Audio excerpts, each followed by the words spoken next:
A darkness so profound it felt like a physical weight settled upon my chest. Not the gentle dusk of a fading day, but a suffocating blanket, woven from the void itself. The kind of darkness that swallowed sound, leaving only the frantic thrum of my own heartbeat echoing in my ears. I stood at the edge of it, the last sliver of twilight, a memory clinging to the horizon like a desperate prayer. 30 days. 30 days until the sun, a forgotten god, would grace this land again. The air bit at my exposed skin, a constant, stinging reminder of the isolation to come. It was the kind of cold that seeped into your bones, a cold that whispered of ancient, unknowable things buried beneath the snow. The research station loomed behind me, a cluster of glowing cubes against the encroaching black. A fragile beacon against the infinite. Inside, my team waited, their faces illuminated by the flickering screens, their anticipation a tangible thing. We were a small band of explorers, venturing into the heart of the long night, driven by a curiosity that bordered on recklessness. But even in the face of the daunting unknown, a flicker of excitement danced within me. A primal thrill at the prospect of facing the ultimate challenge, of pushing the boundaries of human endurance, of glimpsing the secrets hidden in the perpetual darkness. The first stars, sharp and brilliant, began to pierce the inky canvas above. They were more than just distant suns, they were pinpricks of hope, tiny diamonds scattered across the velvet cloth of the night. Each one a silent promise of the dawn that would eventually come. I took a deep breath, the frigid air burning in my lungs, and stepped forward, leaving the last vestiges of light behind. The darkness embraced me, a cold, silent lover, and I was lost to the polar night. The scent of pine needles and wood smoke clung to my father's old leather jacket, a phantom embrace from a lifetime ago. I wore it now, a shield against the encroaching cold, a tangible link to a world that felt impossibly distant. He'd worn this jacket on his own adventures, expeditions into the Alaskan wilderness, journeys into the unknown that had always captivated my imagination. I remembered sitting at his feet, tracing the worn patches with my small fingers, listening to his tales of towering mountains, rushing rivers, and the silent majesty of the Arctic. He'd instilled in me a love of the wild, a respect for its power, and a deep-seated need to explore its hidden corners. His stories weren't just adventure narratives. They were lessons in resilience, in the importance of observation, in the unwavering power of the human spirit. He taught me how to navigate by the stars, how to read the language of the wind, how to find solace in the silence. He'd shown me that true strength wasn't about conquering the world, but about understanding it, about finding your place within its intricate web. And most importantly, he taught me that even in the darkest of times, there was always a spark of hope to be found, a glimmer of light waiting to be ignited. I remembered the day he gave me this jacket. I was leaving for college, my head filled with dreams of faraway places and grand adventures. He'd stood on the porch, the Alaskan wind whipping through his hair, his eyes filled with a mixture of pride and concern. "This jacket has seen a lot," he'd said, his voice raspy with age. "It'll keep you warm, but more than that, it'll remind you of who you are, where you come from." He clapped me on the shoulder, a gesture both familiar and comforting. "Don't forget to look up at the stars, kiddo. They'll always guide you home." Now, surrounded by the oppressive darkness of the polar night, his words echoed in my mind, a beacon of warmth against the encroaching cold. This journey wasn't just about scientific discovery. It was about honoring his legacy, about proving to myself that I could face the darkness and emerge stronger on the other side. It was about finding my own way back home, guided by the stars and the enduring spirit of my father. The generator should be a seasoned storyteller, capable of building suspense and delivering emotional impact. Title: Living 30 Days Without Sunlight. Polar Night Deployment. Hashtag Step 1. Beginning. Context and build-up ***. Block 1. The generator hummed, a mechanical heartbeat in the encroaching darkness. Outside, the wind howled a mournful dirge, a constant reminder of our isolation. 30 days. 30 days until the sun peeked over the horizon again, a promise whispered on the radio waves but invisible to the naked eye. 30 days of polar night. We were a team of 6, scientists and engineers, stationed at a remote research outpost in the Arctic. Our mission was simple, on paper: monitor the effects of prolonged darkness on the permafrost. The reality, however, was a claustrophobic dance with our own sanity. Dr. Eris Thorne, the expedition leader, was a man of meticulous routine, his face etched with a permanent weariness that belied his age. He treated the outpost like a living organism, constantly checking its vitals, ensuring everything functioned with unwavering precision. Then there was Maya, the biologist, her youthful enthusiasm a flickering candle in the overwhelming gloom. She spoke to the plants in the hydroponics lab as if they were old friends, coaxing life from the artificial light. And then there was me, Elias, the geologist. My job was to drill core samples, to delve into the frozen earth and unearth its secrets. But lately, the earth felt less like a source of knowledge and more like a tomb. The days blurred into a monotonous cycle of work, meals, and fitful sleep. The artificial lights cast long, distorted shadows that danced on the walls, playing tricks on our eyes and minds. The silence, punctuated only by the wind and the hum of the generator, became a heavy blanket, suffocating any attempt at conversation.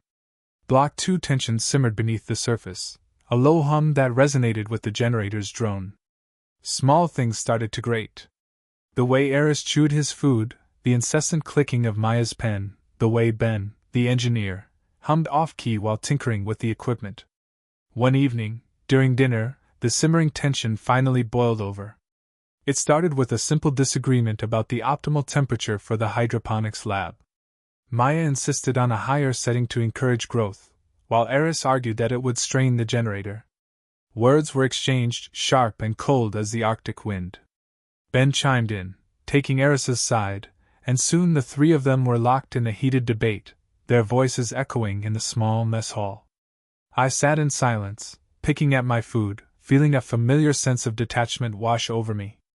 I had always been an observer, a spectator in my own life. Even now, as the argument escalated, I felt like I was watching a play, the characters moving and speaking according to a script I hadn't written. Suddenly, Eris slammed his fist on the table, the force of the blow rattling the cutlery. "Enough!" he roared, his face flushed with anger. "I am in charge here, and my decisions are final." Maya glared at him, her eyes flashing with defiance. "This isn't some military dictatorship, Eris," she retorted. "We're scientists, not soldiers. We should be able to discuss things rationally." "Rationally?" Eris scoffed. "You call this rational? All I see is a bunch of whiny children complaining about trivial matters." He stood up abruptly, knocking over his chair in the process. "I'm going to bed," he announced, his voice tight with suppressed rage. "I suggest you all do the same." He stormed out of the mess hall, leaving Maya and Ben staring after him in stunned silence. The generator seemed to hum louder, mocking our fractured unity. Block 3, the breaking point wasn't the argument itself, but what followed. The silence. Eris retreated into his cabin, a self-imposed exile. Maya, wounded and indignant, threw herself into her work, spending hours in the hydroponics lab, her face illuminated by the artificial glow, a silent rebuke to Eris's authority. Ben, caught in the middle, vacillated between trying to mediate and avoiding conflict altogether. I found myself drawn to Maya. Not in a romantic way, but in a desperate need for connection. Her youthful optimism, which had initially irritated me, now seemed like a lifeline in the encroaching darkness. We started spending time together in the lab, tending to the plants, talking about our lives before the Arctic. She told me about her dreams of finding a cure for a rare plant disease, her voice filled with passion. I, in turn, told her about my father, a geologist who had disappeared on a solo expedition years ago, a story I rarely shared with anyone. One night, after a particularly long shift, we were both exhausted. The silence in the lab was different now, not the heavy, oppressive silence of the outpost, but a comfortable, companionable silence. Maya turned to me, her eyes filled with a vulnerability that mirrored my own. "Thank you, Elias," she said softly, "for listening." I wanted to say something, to tell her how much her presence meant to me, but the words caught in my throat. Instead, I reached out and gently brushed a strand of hair from her face. It was a simple gesture, but in that moment it felt like so much more. And then it happened. A kiss. A brief, tentative touch of lips that sent a jolt of electricity through my veins. It was a mistake, I knew it even as it was happening. Maya was vulnerable, I was lonely, and the darkness had warped our perceptions. The aftermath was swift and brutal. Eris, emerging from his self-imposed exile, saw us. His face, already etched with weariness, hardened into a mask of cold fury. He didn't say a word, but his eyes spoke volumes. Disgust. Betrayal. Disappointment. The next morning, Maya was gone. Eris had radioed for a helicopter, claiming she was suffering from a medical condition that required immediate evacuation. I tried to protest, to explain that it was a misunderstanding, but my words were met with stony silence. The helicopter arrived, a roaring intrusion in the desolate landscape. Maya looked at me, her eyes filled with a mixture of sadness and resignation, as she boarded the aircraft. Then, with a deafening roar, it lifted off, leaving me alone in the swirling snow. The image of her face burned into my memory. Eris never spoke of it again. He simply resumed his meticulous routine, his face a mask of impassivity. The outpost became a tomb, the silence heavier than ever before. The remaining days passed in a blur of work and sleepless nights, haunted by the memory of Maya and the weight of my own guilt. The generator's hum became a constant accusation, a reminder of the mistake that had cost me everything. Block 4 years have passed since that deployment. The Arctic is a distant memory, a frozen landscape buried beneath layers of regret. I returned to my old life, to the familiar routine of research and lectures, but something inside me had irrevocably changed. The world seemed muted, the colors less vibrant, the sounds less distinct. I still work as a geologist, but I avoid remote assignments. The thought of being trapped in a confined space, surrounded by darkness, sends a shiver down my spine. I prefer the anonymity of the city, the constant hum of traffic and the endless stream of faces. It's a way of keeping the silence at bay, of drowning out the echoes of the past. I never saw Maya again. I tried to find her, to reach out, but she had vanished. No trace of her at the university where she taught, no record of her in any research database. It was as if she had simply ceased to exist. Sometimes I wonder if I imagined it all, if the kiss, the helicopter, the Arctic outpost, were nothing more than a fever dream induced by the polar night. But then, I catch a glimpse of something that triggers the memory. A certain shade of green, the way the light falls on a plant, the sound of a helicopter in the distance. And suddenly I'm back there, standing in the swirling snow, watching Maya disappear into the sky. The guilt is a constant companion, a shadow that follows me wherever I go. I replay the events of that night over and over in my mind, searching for a different outcome, a different choice. What if I had said something, anything, to stop the kiss? What if I had stood up to Eris, defended Maya, told the truth? But the past is immutable, a frozen landscape that cannot be altered. All I can do is live with the consequences, with the knowledge that my actions, or rather my inaction, led to her disappearance. Sometimes, late at night, when the city is quiet and the darkness presses in, I imagine Maya is still out there, somewhere, tending to her plants, pursuing her dreams. I hope she found happiness, that she was able to move on from the Arctic and the events that transpired there. And I hope, more than anything, that she doesn't remember me.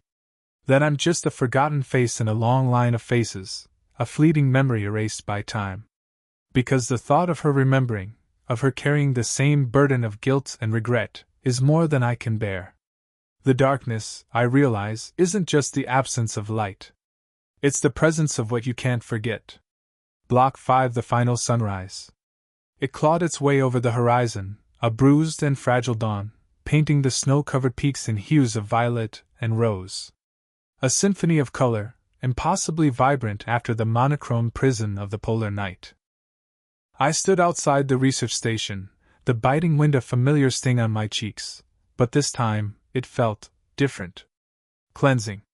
The others gathered, faces upturned, a silent congregation worshipping the returning light. Dr. Eris Thorne, his usually sharp eyes softened with an emotion I couldn't quite decipher. Relief? Awe? Perhaps even regret? He stood beside Alara, her hand resting gently on his arm. Their connection, once a source of unspoken tension, now seemed resolved. Harmonious. The light intensified, bathing the landscape in a golden glow. It pierced through the layers of ice and snow, reaching into the depths of the earth, awakening something dormant within me. The weight of the darkness, the oppressive silence, the creeping paranoia, it all began to lift, like a shroud being pulled away. I thought of the whispers, the shadows I'd chased, the fragmented memories that haunted my dreams. The journal, now tucked safely away, held the key. Not to a conspiracy, not to a scientific breakthrough, but to something far more profound, a human truth. Eris, driven by grief and a desperate need to connect with his lost wife, had pushed the boundaries of the Aurora Project too far. Alara, witnessing his descent, had tried to pull him back, to protect him, to protect all of us. The anomalies were side effects, amplified by the isolation and the darkness, feeding on our vulnerabilities, our fears. The aurora itself, it wasn't just a scientific phenomenon. It was a mirror, reflecting our innermost selves. The vibrant colors, the ethereal dance, the sense of wonder, they were all there, waiting to be unlocked. But so were the shadows, the doubts, the darkness we carried within. Later that day, I found Eris alone, staring out at the vast expanse of white. He didn't turn when I approached. It was her favorite, he said, his voice barely a whisper. The aurora? She believed it was a gateway, a connection to something more. I stood beside him, the silence stretching between us, filled only with the sigh of the wind. And you? I asked finally. What do you believe? He took a deep breath, the frigid air clouding around his face. I believe I let grief blind me. I chased a ghost, and in doing so, I almost lost everything that truly mattered. He turned, his eyes meeting mine, a flicker of genuine remorse in their depths. Thank you, Liam, for seeing through the darkness. The journey back was uneventful. The sunlight had returned, and with it, a sense of normalcy. But I knew I was changed. The polar night had stripped me bare, forced me to confront my own shadows, and ultimately, to find the light within. As the plane soared above the icy landscape, I looked back at the research station, a tiny speck against the vastness of the Arctic. It wasn't just a place of scientific inquiry. It was a crucible, a testing ground for the human spirit. A reminder that even in the darkest of times, hope can endure, and that the most profound discoveries are often found not in the external world, but within ourselves. The aurora still danced in my memory, a kaleidoscope of beauty and terror, a testament to the power of light and the enduring strength of the human heart. And I knew, with a certainty that resonated deep within my soul, that I would never be the same.